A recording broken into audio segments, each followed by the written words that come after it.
Okay, this is the evaporator box pulled apart. The evaporator was sitting inside of this box like that, and you'll know that because these fittings only will, obviously the fittings weren't sitting behind it like that. So it goes in there like that, but since I only have one hand to film with, I'm gonna leave it out. The box goes like this, and what you'll find is that once you take it off the wall with those mounting bolts, once you take it off the wall from the mounting bolts that we've already talked about, and you can see them here, mine's broken of course, but 1, 2, 3, 4, 5, 6, and that is not one. 6 and 7, 8, 9, and I don't know where I started. At any rate, that's what it looks like. What's holding it together is these bolts around the edge. So that's 1, 2, 3. Anyway, you'll see. I start again from this side. It's easier to count it anyway. 1, 2, 3, 4, 5, 6. That's what keeps the sandwich together. Your expansion valve, when you get the new evaporator, your expansion valve is right there. You just get your pair of needle nose pliers and pull that little thing out of there, and that would be your expansion valve. Or you can leave it in there and buy another one. New one's only 10 bucks. I think I'm gonna just buy a new one. Alright, so I gotta go get another. Take a hose with you because I ordered one of these off of Rock Auto, and I trust Rock Auto, but when the evaporator got here, it did not fit the hose, my AC hoses. And so then I went to Advanced Auto, ordered one from them, and the same thing, it didn't fit my hoses. So something happened at Corvette, and somehow or another they must have run out of these things, and maybe went over to some other line, took it, and then brought it here. But anyway, my 1993, this evaporator is not a 1993, so I had to go to the local Corvette shop, and he gave me one out of a junk vehicle, but when I put it in, the dadgum thing leaks. So it's not right. So I got to go back to him and ask which year is it I need to order new. So make sure you just carry a hose with you, so when you go to pick it up, you don't get home and think your problems are solved. Carry a hose with you.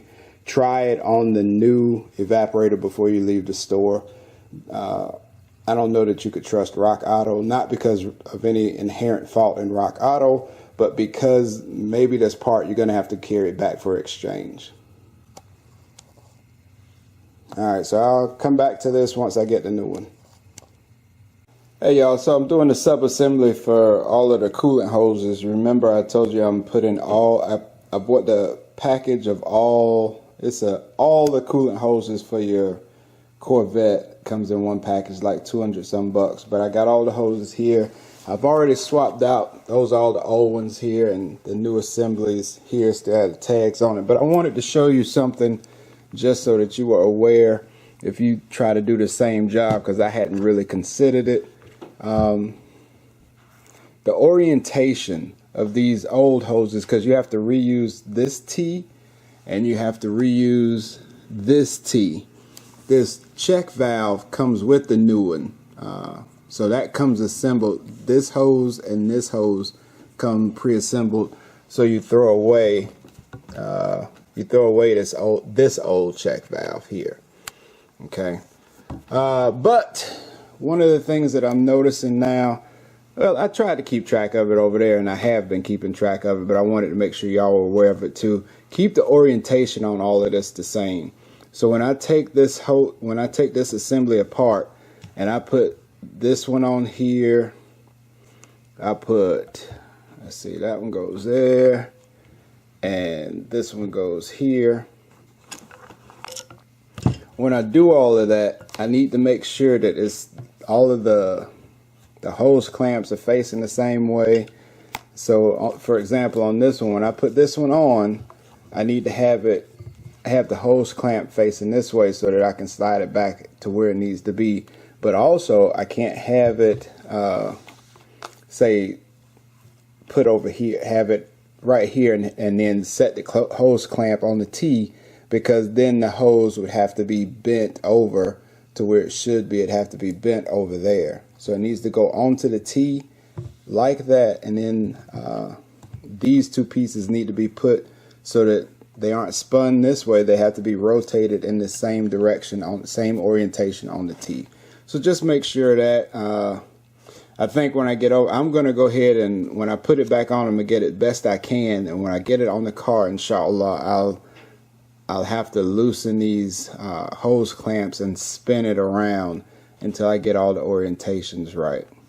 But just make sure you pay attention to that. Just don't willy-nilly start pulling them apart and throwing them back together. All right. I'm back at it today.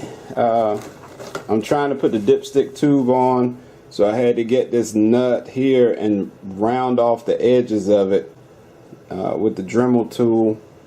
If you're attempting this job at home, you got to have a little bit of extra stuff. A Dremel tool with that metal shaving bit. So that you'll see when I carry this nut over there to the dipstick what the problem was. Alright, now this is where I had to shave that nut. Oh, let me zoom back out. Had to shave that nut right there so that I could, there you go.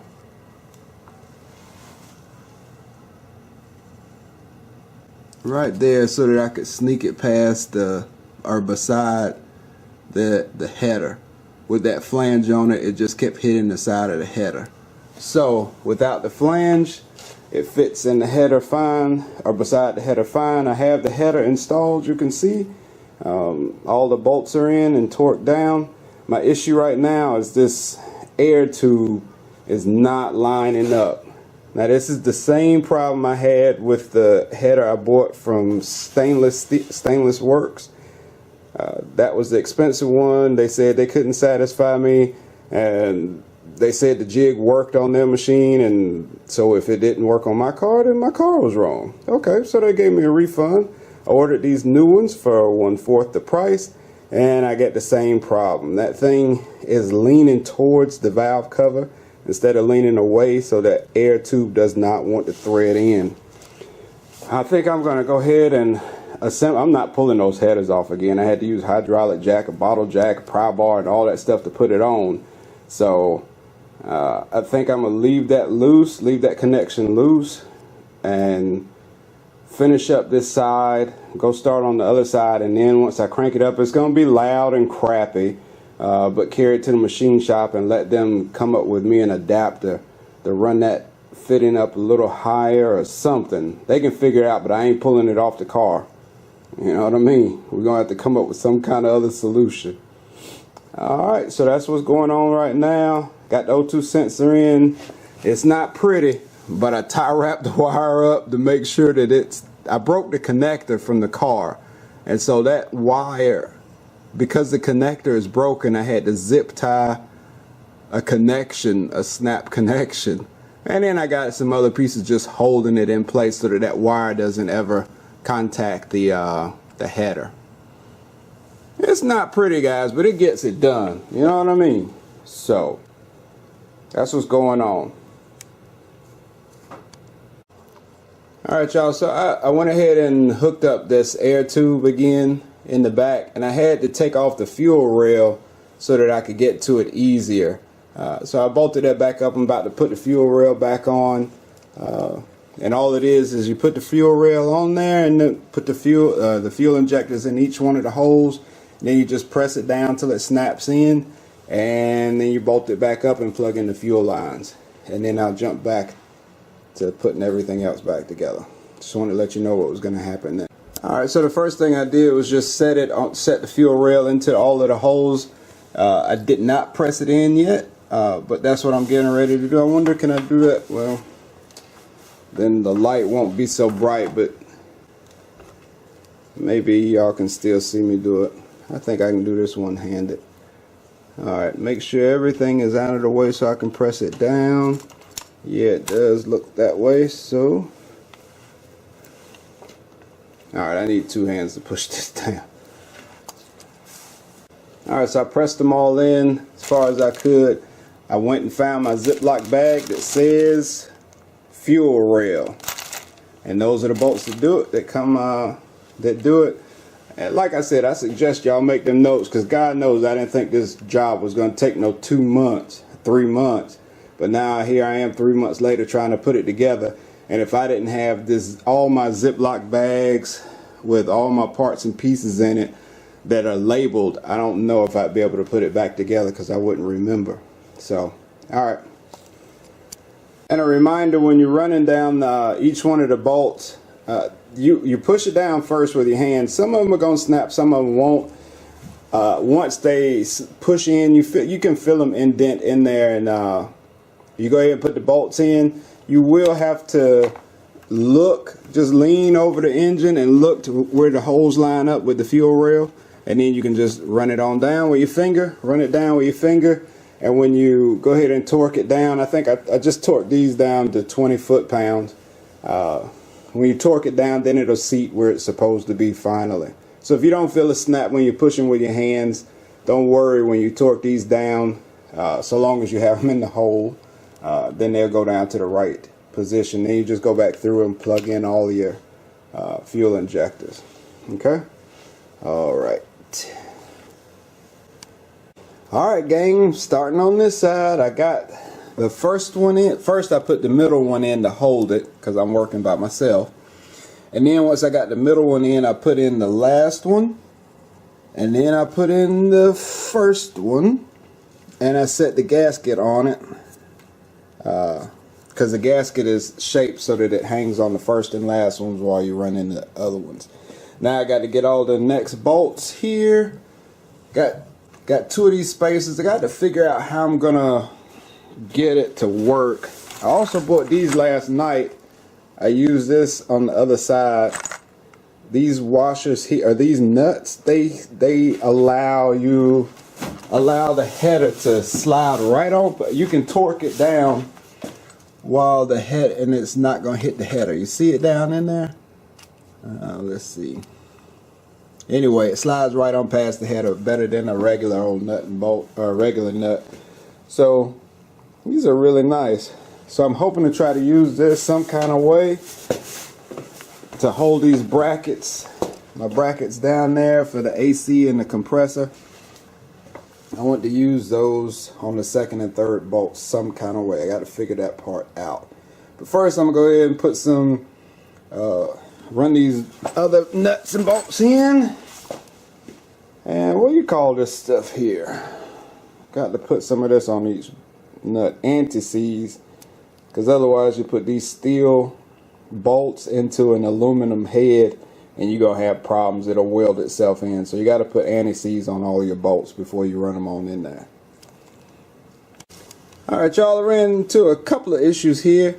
Those bolts that I told you about that I bought from Advanced Auto, man, they fit in there so nice. You see, that looks good. First problem, this one went on and I used the stud from Advanced Auto. Everything worked out great, but now I cannot, I have to put two braces on here for the alternator and the compressor, and that stud from Advanced Auto is not long enough. So I'm going to have to go back with the factory one that I pulled off before, and I have the spacer to go on it.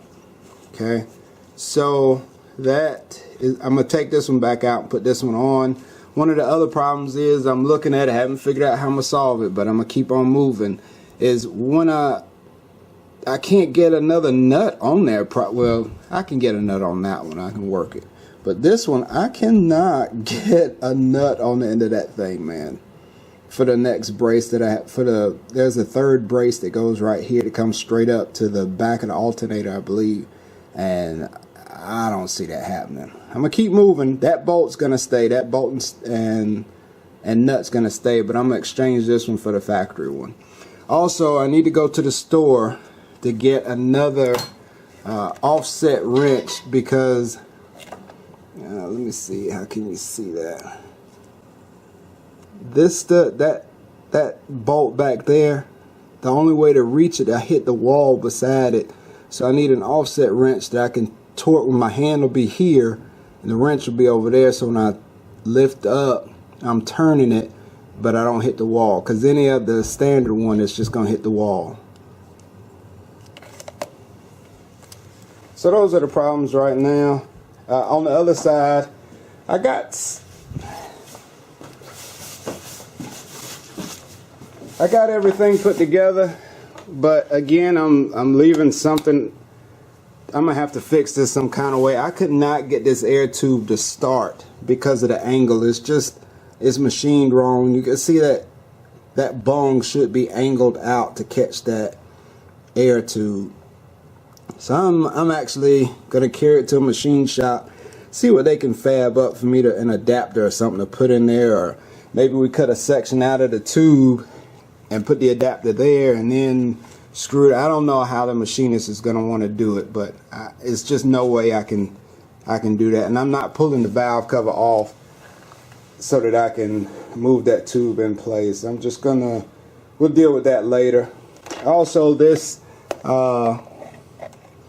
let me see, the dipstick tube, that is a mess, and I couldn't do anything with getting that tube back on there.